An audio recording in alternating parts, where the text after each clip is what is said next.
Hold on. We are officially recording. All right. Welcome, people, to the morning roast. It's actually not morning when we're filming this, but this afternoon, as it were, we are joined by another science teacher, Mr. Green. Mr. Green, hello. How are you today? I'm doing awesome this afternoon. Just got done with a workout.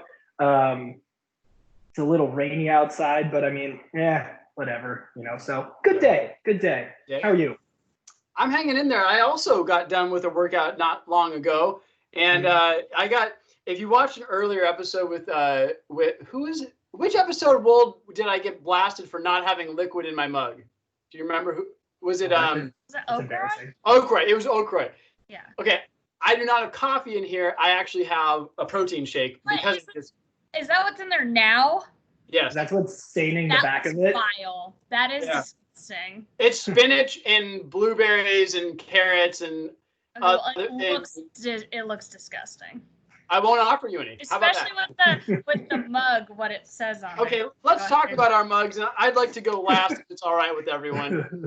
Mr. Green, would you like to start us? Yeah, so you are a guest, so I mean, come on, Wold. Oh yeah, gosh. Be a little considerate, why don't you?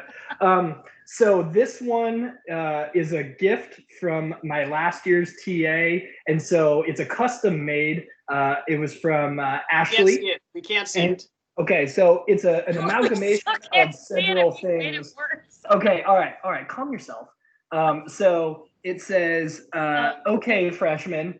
So I taught some freshmen last year, and still can't see it. The camera pans. Okay, how about that? See that? There's better. Okay. All right. Freshman. So, yeah, I taught some freshmen last year, and there were some trying times with them, and I would use my juniors and seniors as kind of a chance to vent. And so, yes, at the end of certain weeks, they would think I absolutely hated freshmen, and I don't. Actually love freshmen. It was a great year, but they were left to consider me as a freshman hater. But it's got a few things on it that are I don't know. They think I'm about like shooting birds. I'm pretty sure there's some science stuff on there, some chromosomes. There's you can't see an it. atom. You just have to fully imagine. I'm in the middle of my picture. What's wrong with you? The camera keeps trying to find your face. Oh, is that what it is? It's the technology. Yeah. So wait, that is actually you holding some sort of rifle at a bird. Well, it's not. Maybe it's supposed to be me. Some sort of dabbing. It's kind of like a dab almost. Well, maybe, I guess. Well, anyway, the point of it is it's a beautiful gift from a TA, which every year I have a TA, I get a gift from them, which I mean really says something about who I am personally. That's backdoor and front door bragging. I like it. Well, let's just say I'm awesome. But I give them all this nasty work, and Ashley can attest the work was pretty gross. I made her clean out my prep fridge, which is nasty, and they thank me for the privilege. I mean, well, you're giving me a lot of ideas and things to think about, Mr. Green. I appreciate that. TAs are appreciative of that. Ms. Wold, what about you? What do you got on your mug? Well, mine is ladybugs because I love ladybugs, and my husband got it for me for Valentine's Day. But I wanted to say, when you talked about venting to your juniors and seniors, I do that too because I have freshman history classes, which I love them. Freshmen are great. Like, they come and they're a little nervous, but like they like still care about you. As they get older, sometimes they're like, teachers, they don't care. But sometimes it's too much hand-holding, and I'm like, come on, guys. Like, you're going to be adults in a few years. And so I'll go to my drama kids, and some kids get it, but then other kids are like, you just hate your freshmen. It's like, I don't hate them. I love them. Just sometimes I'm really glad to be around older kids. I agree. I have long thought that I feel like I could be a little different between the grade levels. This year, I only have juniors and seniors, so the true me is going to come out in bright fashion. But you get to be a little different between grade levels, and so it's fine. They can take it. Yeah, I'm a little biased towards. I have sophomores most of the time, and then my speech class I have 10th through 12th. But I always say that seniors are the worst. It doesn't mean I don't love them, but they are the worst. And then freshmen are a close second. No. Yes. Wait, why? You're gonna have to tell me more. I think seniors are the best. Why are seniors the worst? Yeah. Because they have a disease for which there's not a cure, known as senioritis. No. They are categorically incapable of coming to class on time during first period, and they often have the like these excuses like 228, boy, that traffic was just so, oh really. Fantastic. You shouldn't even have a driver's license. Why are you driving in the first place? But no, I love seniors, and I just think they're the worst in terms of the attitude and all that. Now that being said, freshmen, I haven't really taught. You teach sophomores and you think seniors, like that's where like some I'm like, okay, so here's why I like sophomores. Just at the bottom of the totem pole. What are you doing? Let me tell you why I like sophomores. Sophomores, because they worship you. Like I don't. There we go. Okay, well, okay. The sophomores have a little bit of the freshman vibe going on, where they don't quite have their feet under them in the high school ecosphere, if you will. That's not the right word, is it, Mr. Green? I'm sorry. But they're a little uncertain still. They still are engaged with the learning, and they are a little bit more teachable, I find, than some of the other grade levels. And they're not quite as terrified as freshmen. So I love the terrified. The terrified, like it's a little annoying because it takes them like a month and a half to figure out I'm funny and I'm not like just the cynical person. They're like, oh no, she's joking, because you have to with world history sometimes. Otherwise, like you're just gonna cry about the injustices of it all. The first week is always a really good one. When I get them in honors biology, and in day one, here's a list of extreme rules that is gonna really kill you, and the eyes get really wide, like you don't accept late work at all. Anyway, so that's always kind of fun. Can I make a suggestion, Mr. Green? I have this mug that not today's mug, but my other mug. One of my other mugs is it says student tears on it. Get something like that and drink out of that the first day, and just slowly take a sip out of it when they ask a stupid question. And put his smoothie concoction in there. No, really. Let me tell. Okay, first let me introduce my mug, and then we'll see if I can talk about the smoothie. So this, if you can see it, yeah, see that, Mr. Green, right? Oh, I see. Okay, right over my face. It says, best farter ever. Oops, I mean father. My boys got this for me for Father's Day. Aw. And I can't, I don't know if it's true or not. I like the mug because it's from them. And I wanted a best grandma ever mug, but they didn't, I guess they were sold out. In any case, my smoothie is a protein concoction. It has carrots, blueberries, cherries, Greek yogurt, protein powder. Did I say spinach already? Yeah, it's got a bunch of stuff in it. It actually tastes pretty good. My youngest is 1 year old. I give him a sip, like I'm holding him, I give him a sip, and he laughs every time. Like every sip he takes, he laughs. So Wold, that's for you. Now I wanted to bring something else up on the same line as my mug before we transition to our subject. My son, my 3.5-year-old, lately his favorite book is related to this mug. It is Walter the Farting Dog. And I don't know if you to go. You were so ready to share that. I just read it to him before nap time, which is before the show. And I'm to our viewers, listen, I'm going to make a deal with you.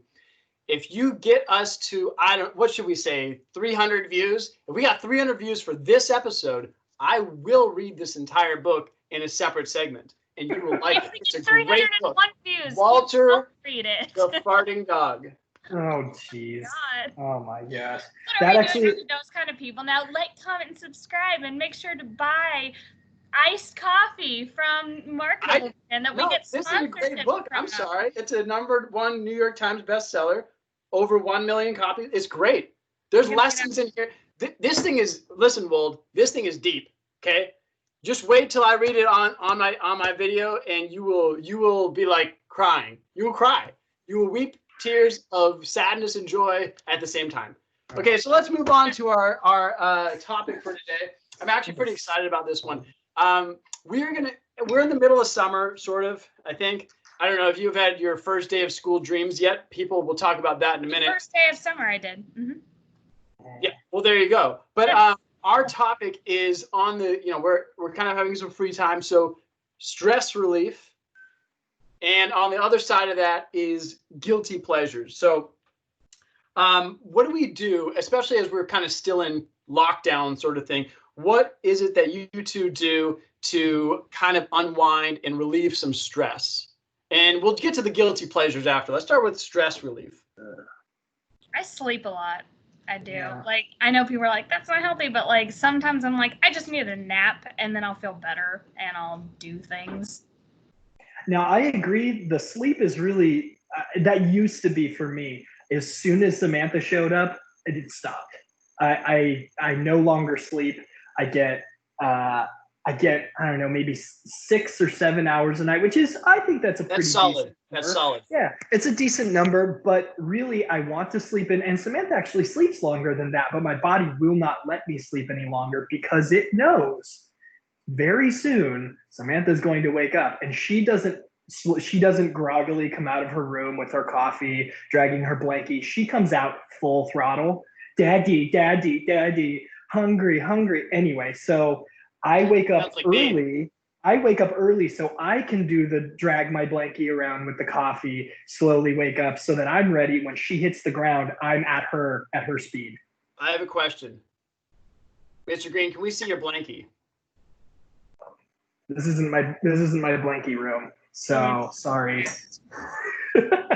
I'm very disappointed about that. Well, so, it's blue and it's furry. So not sleep. What's your other? So sleep is wolves. You said you're not getting quite enough. What is your stress relief then? So stress relief, I alluded to it earlier, is exercise. It's been exercise for probably the last decade, I would say. I know that some people like to work out before their day, and that kind of sets their tone. I have to do it at the end of the day because that's how I take my day. I compress it and then kind of wash it away. It's a chance for me to clear my brain, get the little stresses out. If I don't work out, like for some reason, like this has actually been kind of a tough time because gyms all closed. And so I've had to get kind of creative with my garage, and it's not the exact kind of workout I like. And I've been kind of grumpy. I mean, I will get absolutely grumpy. See that. Yeah. Yeah. You know how if you don't have your coffee in the morning, you're not the same person. Well, if I don't get my workout in the day, my fuse shrinks a little bit. And so for stress relief, it's definitely exercise.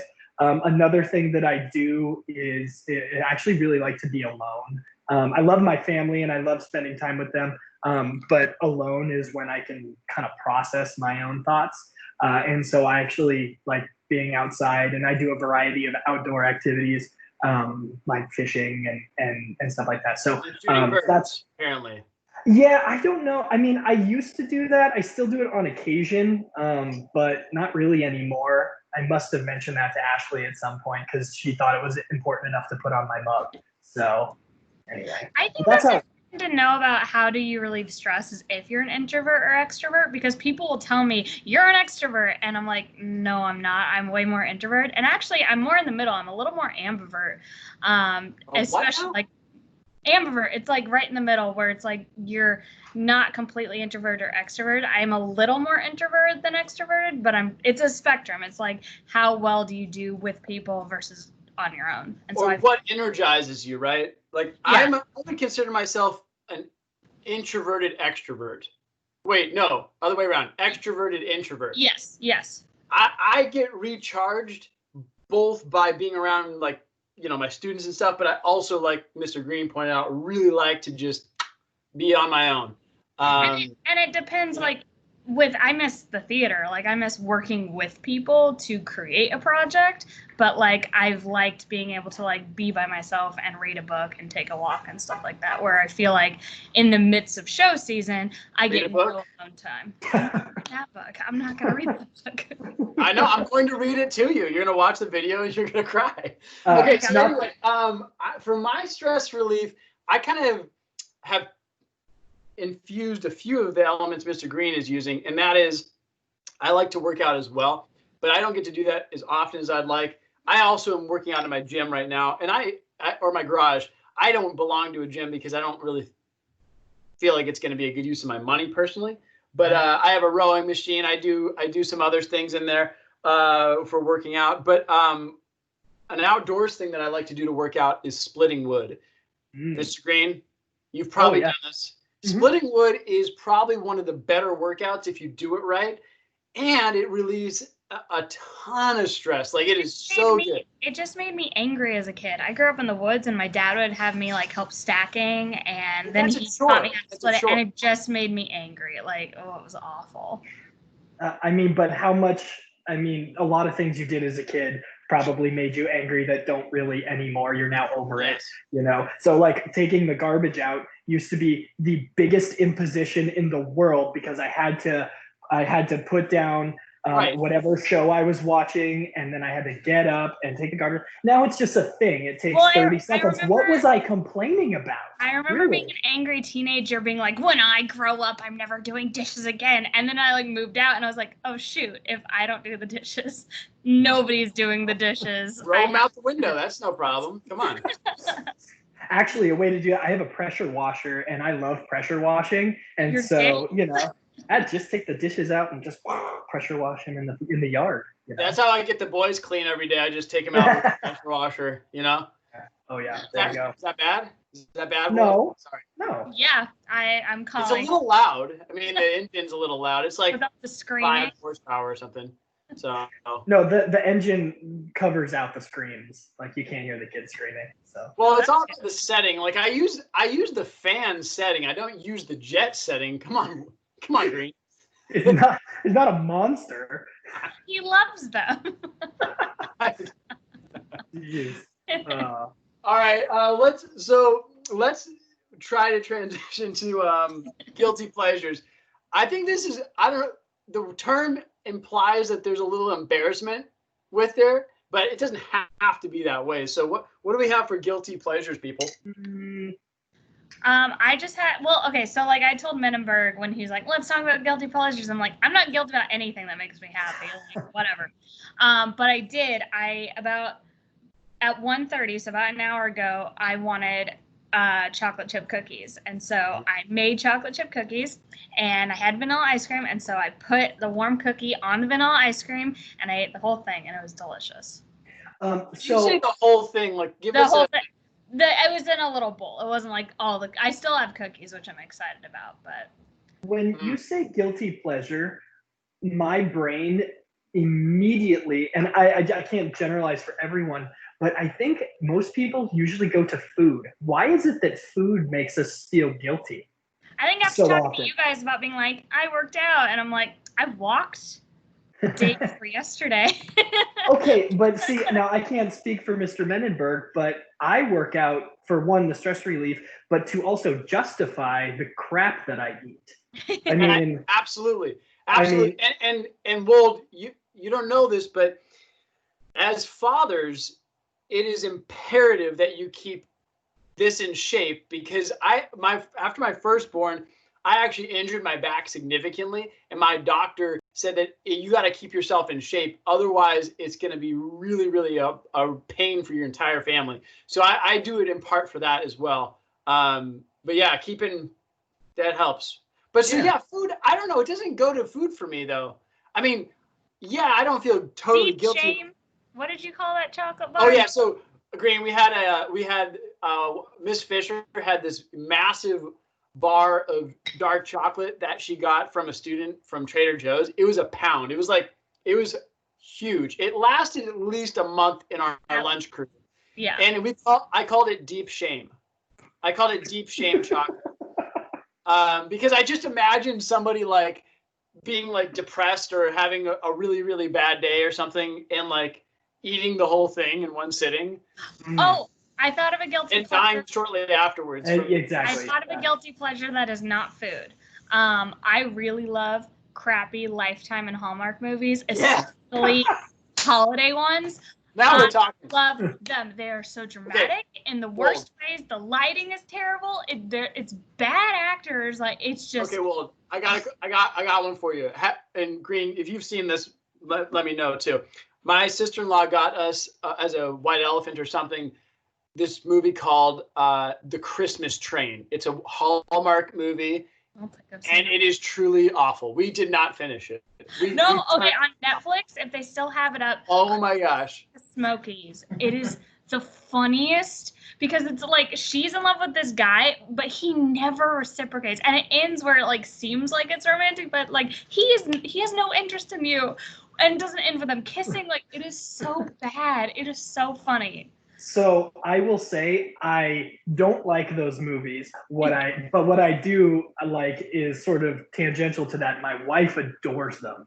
And what I like to do is be a really obnoxious presence in the living room and make like snarky comments over the whole thing. Pleasure, No, that's just something. Rip it apart and laugh at it. That's the best part of those. Or I'll leave the living room and I'll go into the kitchen and I'm still watching, just waiting for that moment to launch a snark bomb over into the living room. And so like I said, the movie is really terrible. But the joy I get out of ruining that movie for people who actually like it, it makes it worth your time. I agree. Completely. Yeah. Oh, yeah. Absolutely. Yeah. All right. So then, Green, what's your guilty pleasure then? Well, let's see. So I don't have any social media presence, and I don't really spend much time on my phone. I'm not one of those people. More backdoor bragging, it feels like. Except I was getting to the exception. I love YouTube. I love YouTube, and it's nothing specific on YouTube either. I mean, I have hobby channels that I really like, but I'm really game to watch just about anything on YouTube. And I will say I spend more time on YouTube than anything else. Do you ever get that weekly update from your iPhone that says how much screen time you've been? Or is that a thing I should check? We don't have iPhones. I love the face Wold made. That was great. What did he do? Well, anyway, so it every Sunday around 11 o'clock, it makes a sound like a text message. So I'm like, oh, who wants to talk to me? And it's my screen reminder saying like, you wasted this much of your life looking at YouTube. And I do nothing else on my phone. I do nothing else on my phone except watch YouTube. Can you change the setting on the iPhone so that instead it says screen reminder, it says like shame alert? It should. That would be good. Should. Oh man, you need to get in touch. I don't have an Apple product, as my students well know. I'm against it. Okay, so my guilty pleasure, I would say, is a little bit more on the traditional side, if I may, and that is, I'm against most things pop in general. My students know this about me. I like to fancy that I am quite out of touch, but I enjoy old school Taylor Swift songs. I admit it. I'm admitting it publicly. Of all things you were gonna say, I did not think it would be that. Like okay, right now there's a TikTok fad with the Romeo Juliet song. I don't know. Nothing on that. I don't know what that means, and I don't care to find out. I'm gonna send it to you. It's too late. I'm sending it to you. So let's see. Taylor Swift, she started making music when she was really young, but she kind of got mainstream country when she was, and I say she was country because that's where she started. She started playing county fairs. Actually, here in Washington, she came to the Evergreen State Fair or the Puyallup Fair, I think when I was 17 or 18. And so I actually really liked her music because it was interesting and it was country. She did something to country, and I actually kind of like country in what country was. That's okay. That's a guilty pleasure. She made a face again. Wold made another hold face. On. I have strikes.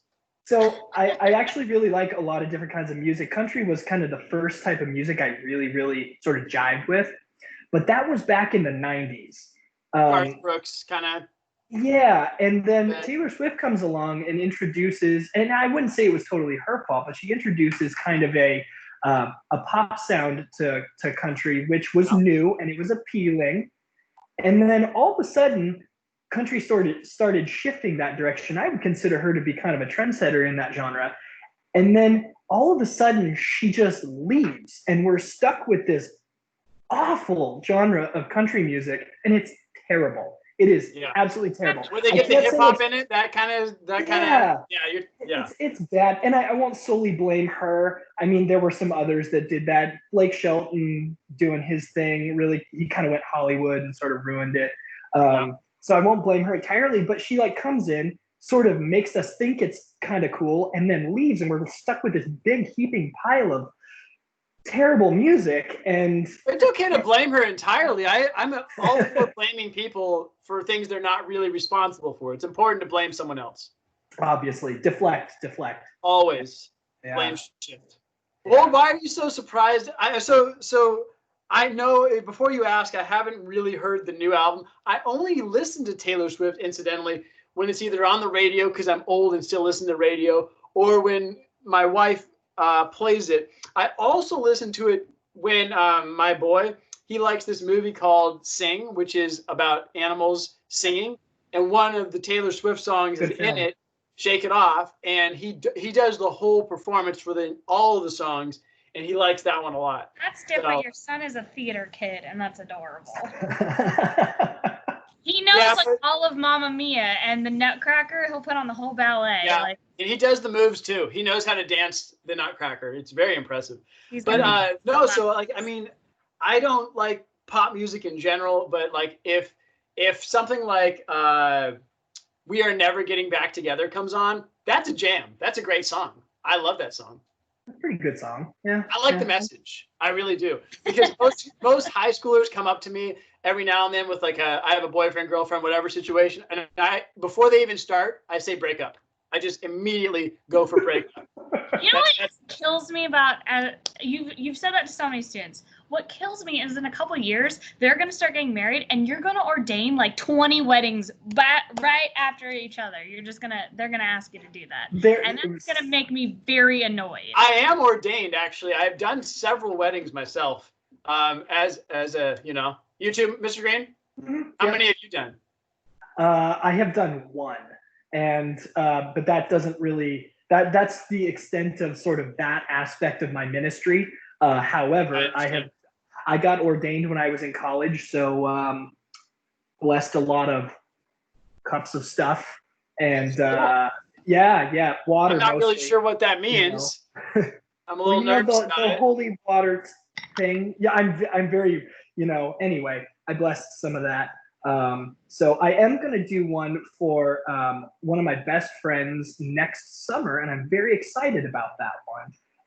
I was very honored, and he basically said, "You're going to be the best man and the officiant," and I was like, "I am amazing.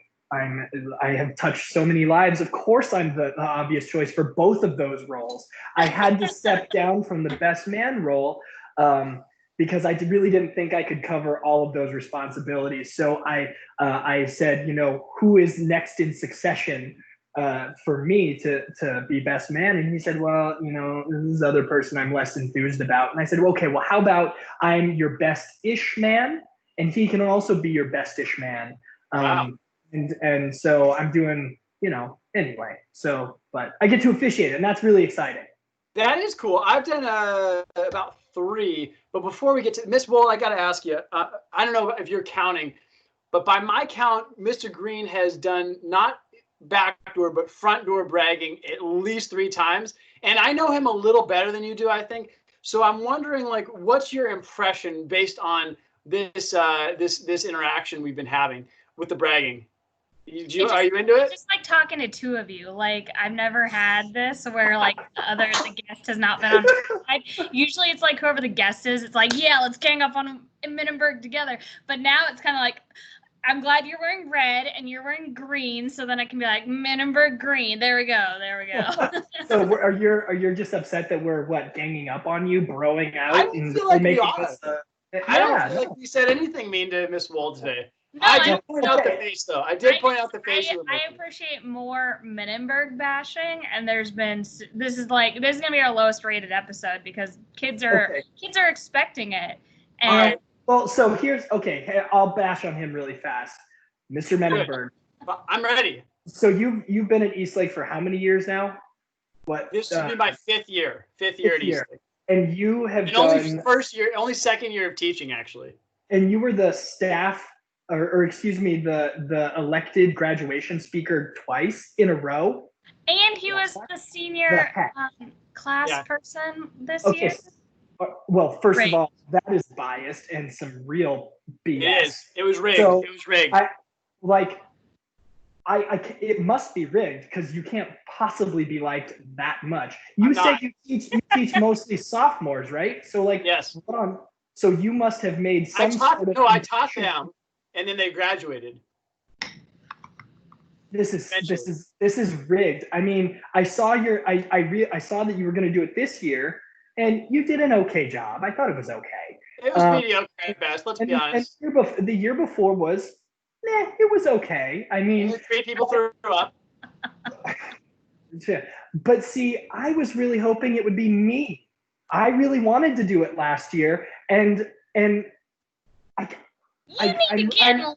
I was one of the runners up to him the first year, and I thought I might have had a chance because my freshmen were seniors, my first year of freshmen. So I was like, maybe I have a chance. And I was told I did pretty well. But so when he got I don't know. I have my sisters too, Green. I could tell you your vote count if you want. I could look that up real easily. No, and I don't want to hurt your feelings, though. So, I mean, I don't know if you're ready for that. So hold on a second. Why do you have access to those numbers, may I ask? You may ask. As a senior, I'm one of 3 senior class advisors. I didn't personally send out the survey, but the survey, I had access to the results. So Miss Everson, in fact, sent out the survey to the senior class. And it's a Microsoft form, so I can see the real-time results. So I can see everybody's vote total. So there it is. I feel like there's some election meddling that happened, and so I feel like you shouldn't. Anyway. Well, regardless, it is rigged. It's absolutely rigged. I really thought it was going to be me last year, and I'm a little upset. And frankly, I think it should be me next year. I think I would do a much better job. That's a very early plug for this. We don't even know if there is going to be a next year at this point. Okay. That was dark. That was dark. It is. Dude. We might cancel graduation altogether just because there was so much complaining from the seniors this last time.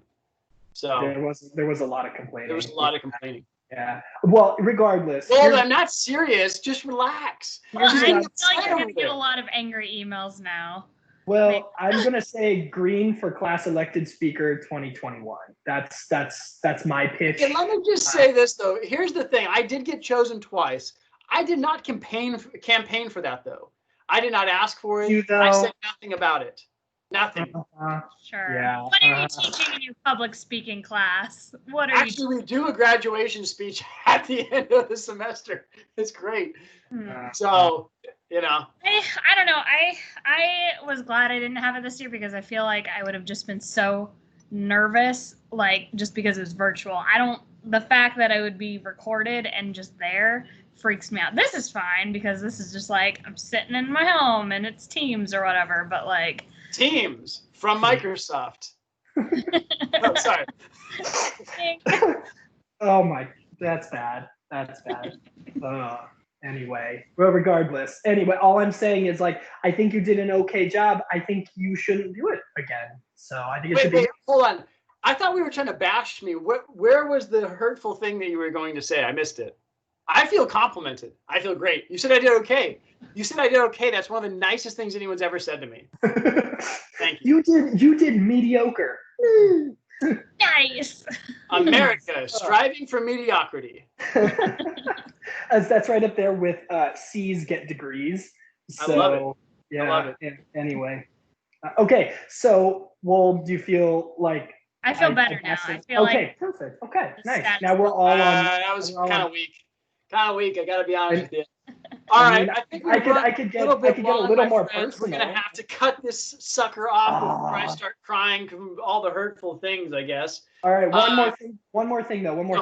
It's been bothering me since we started this meeting. The pictures behind your head are all Menenberg. They're all crooked. I mean, please fix that.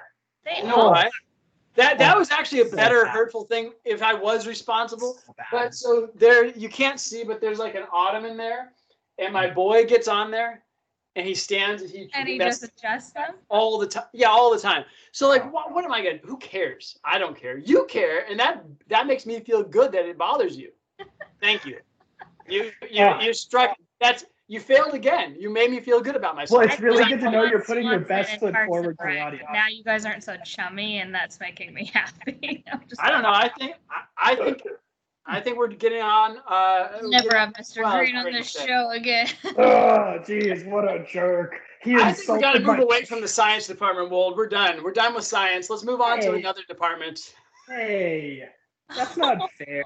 The science department is it's a great group of people. I mean, I think we've got to be at least the second largest You guys are department. like the most intimidating clique, and I'm in humanities. I'm in humanities and art, but humanities is just this huge pack. But science, you all walk together like an amoeba. Yeah, that's true. Like, And if you haven't noticed in staff meetings, I mean, it was a little less so. He This sits in the all front. sit together too. In the front. Good He kids. sits in the front. Like, Oh, Good kids. ick. Yeah. Ick. Except Mr. Wessels, he decides he's gonna stand in the he back. stands behind me, and I get all nervous because I'm like, oh no, if I text anyone, he's gonna read it over my shoulder because he's 7 feet tall. Like, He does shame you for using technology when he's giving a presentation. I like that about him. I really do. And I do it anyway. So Wait, why would you be texting during a staff meeting anyways? we text each other about the staff meeting. Yeah. That's almost worse. No, Yeah, it's processing. It's a way to process. We're humanities, and we need words. Oh, Yeah, I'm also a terrible student. I've admitted that publicly many times. So Teachers are the worst students.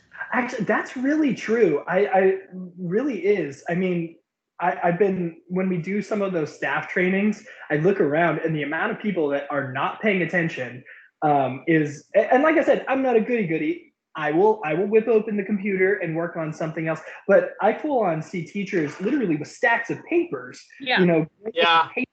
You know, if you're on I'm your good at computer, multitasking though. I can still get out of the meeting what I need to. I get No, all the you don't. information. You lean over to me going, what did they say? What's happening? I wasn't listening. I was failing You everything. know, Miss Wold, there's a saying, I think, something about, I'll be trying to fool listen. you once, and shame on you. Feel me twice, shame on me. You sit next to me, okay? You choose to sit by me. Choose to sit next to me. I'm usually trying to save the seat. I get in there before. Okay, anyway. Like, I know this will bother you, but I'm going to sit by you. And I'm like, And now that Haskins gone, who am I going to save the seat for? I don't know. Wait, Haskins is gone? You knew that. Wow. The worst. Don't you come after my work wife like that. Don't be doing it. I think she's probably going to be back with the remote learning, though. That was still an option. Like, she could teach remotely from that other state to the south. She got another job. Oh, whatever. You're so out of it, Menenberg. Denial. It's denial. All right, people. I think we got to wrap it up there. My boys are about to wake up, and I have to do this dad thing. I gotta earn this mug. Okay, I gotta earn this mug.